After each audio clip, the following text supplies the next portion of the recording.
Tudo começou quando eu soube que eu ia passar 3 dias na casa de praia da minha madrinha, lá em Morro Branco. Pensei, por que não, né? Fazer um curta-metragem de terror, só eu e a Michelle, minha namorada. A gente bolava a ideia juntos, gravava ela, a gente improvisava. Vamos brincar.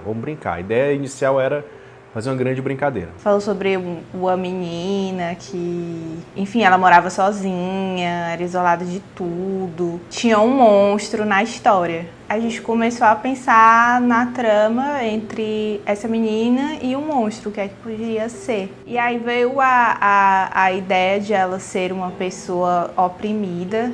E aí tá, mas oprimida por quem? Aí a gente pensou na mãe, por que ela era oprimida, quais eram os gostos dela, que a mãe não gostava. Só que aí a gente foi bolando a história foi crescendo, foi nascendo, e quando eu menos esperei, a história virou, com perdão do trocadilho, um monstrinho. Inicialmente éramos só nós dois, que a gente ia gravar, tipo, num final de semana, não estava previsto ter equipe, ter nada, mas aí a gente começou a pensar tanto na história, e aí um belo dia ele chegou pra mim e falou, não, amor, a gente vai ter que pensar numa equipe, porque a história ficou muito grande. Eu não sei de quem foi a ideia de gravar no Morro Branco. Ela tinha que viver isolada do mundo, porque ela passou a vida toda oprimida e ela não tinha relações com pessoas, de tão assim amargurada e solitária que foi a vida dela. E aí, né, ela como adulta pensou, a primeira coisa que ela pensou foi em se isolar e não sei quem teve a ideia, acho que foi o meu amor que teve, de gravar em Morro Branco, e deu super certo porque a casa da madrinha dele é bem distanciada de tudo, assim, é uma rua bem isolada de tudo, já é esquina com o mar, então casou muito com o que a gente pensou, assim. Eu já sabia muito de tudo do personagem, eu passei mais tempo analisando e pensando como que a Manuela iria se comportar, qual seria o background dela, qual seria o grande conflito do filme,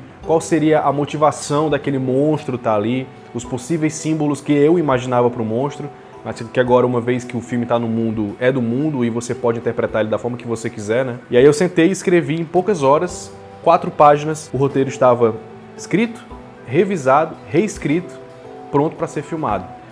E foi inacreditável. O roteiro do filme, na verdade, nasceu depois de eu ler um livro chamado Neve Negra, do Santiago Nazarian, que é um livro cuja premissa é muito simples, muito parecida com os filmes do David F. Sandberg, os curtas-metragens dele no YouTube, que é um cara, ou uma mulher, no caso do Neve Negra, um cara, um artista plástico, tá acordado no meio da noite, olha pra fora da casa e vê um vulto olhando pra ele. E aí o Neve Negra segue por um caminho próprio, uma história muito simbólica, uma história muito forte. Eu pensei, cara, eu quero fazer um filme assim. Na verdade, em 2018 eu quase fiz um filme assim, falando sobre política. Hoje eu vejo que foi melhor não ter feito esse filme mesmo. E eu queria muito fazer esse filme mais simbólico, com uma pegada meio que de This is America, do Childish Gambino, que as coisas vão acontecendo, você não tá entendendo muito bem, mas quando você para analisar os símbolos, você pode extrair interpretações muito fortes. E eu acabei escolhendo essa vibe próxima da do Santiago.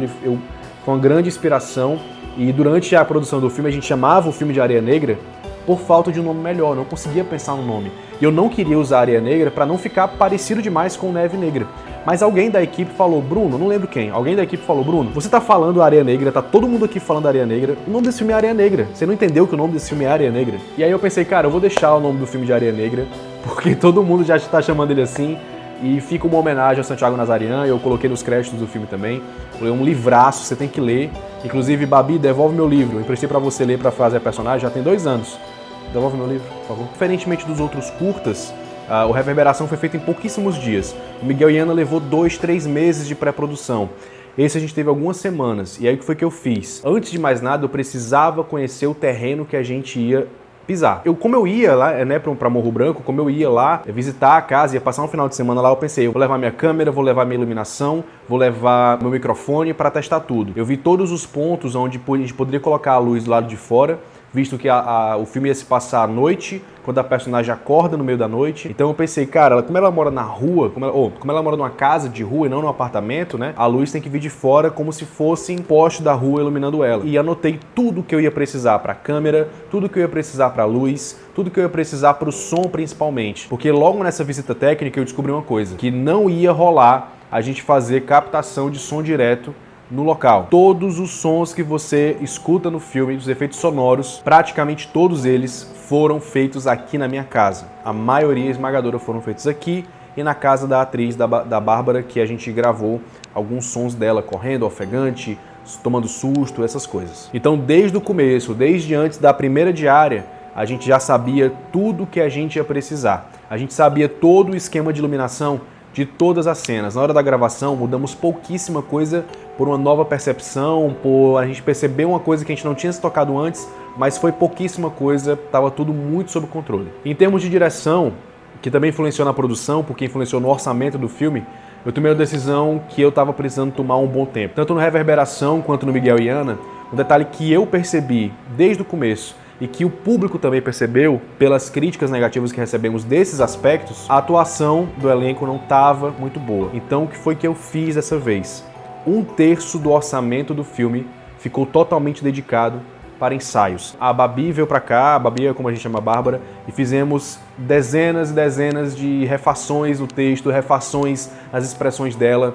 A gente foi calibrando a Babi para cada cena. E quando nós chegamos na diária, ela já sabia exatamente tudo que ela ia fazer em todas as cenas. E um outro segmento da direção que eu fiz dessa vez, que eu não fiz no Reverberação, não fiz no Miguel e Ana, foi uma decisão primordial, que é o quê?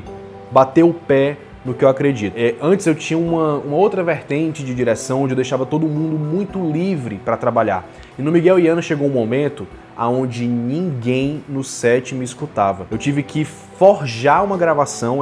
Gente, vamos gravar agora que a cena tá, vamos lá. Fingir que ia começar a gravar. Câmera foi. Som foi. Para tudo, eu quero falar com vocês agora. Porque quando tava todo mundo concentrado pela primeira vez, me ouvindo, aí eu aproveitei e falei tudo que eu queria falar. Falei, gente, vocês não estão concentrados, vocês não me escutam. E aí todo mundo me ouviu, pena que isso foi na última diária. E nessa última diária todo mundo foi excelente. Eu fiz isso desde o começo com a Areia Negra. A todo instante em que alguém queria mudar alguma coisa na história, alguém queria alterar algum item no desenrolar do filme por alguma questão logística, por alguma questão técnica, eu batia o pé e falava, não vou fazer, porque tá chovendo. Brother, não chove em Fortaleza há mais de 2 meses. Aí eu vou gravar um vídeo, aí começa a chover. Então eu batia o pé e falava, vai ser assim porque o filme precisa disso. Vai ser assim porque o filme precisa que seja assim. E eu acho que isso foi uma das grandes diferenciais desse filme. Eu bater o pé e a minha equipe fala, Bruno, vai demorar mais. Bruno, você vai gastar mais dinheiro. Bruno, vai desgastar a equipe. E eu falava, gente, me perdoa, mas o filme precisa disso. E a gente fazia isso. O filme foi dividido em 2 segmentos. O segmento em Morro Branco, em Beberibe, lá na praia, e o segmento em Fortaleza. Em Morro Branco, nós somos em 2 equipes. A primeira equipe fomos eu, Isabelle, Ivan, Bito e Michele, no primeiro carro, numa sexta-feira à noite. Fizemos todas as gravações, todas as imagens necessárias, sem a presença da Bárbara, sem a presença da Babi, como visão em primeira pessoa, como planos detalhes, como plano somente do monstro. Todos os planos que nós pudemos fazer sem a Babi, nós fizemos sem a Babi. Na segunda equipe, eles chegaram na segunda diária e foi Babi, Luan, os meus pais para dar um suporte e a minha prima Mirella também participou da gravação. Isso foi essencial porque na primeira diária nós destruímos o carrinho que nós usamos na cena. Naquele momento em que a Babi pisa no carrinho ali, na verdade não é o pé dela, é o pé da Michelle, da minha namorada, que fez dublê de corpo da Babi em algumas cenas que você não percebe. E uma dessas cenas foi esse momento breve onde ela pisa no carrinho. Ali era para ela tropeçar no carrinho e cair para trás. Mas a Michelle se descontrolou na hora, acabou pisando no carrinho, destruiu o carrinho.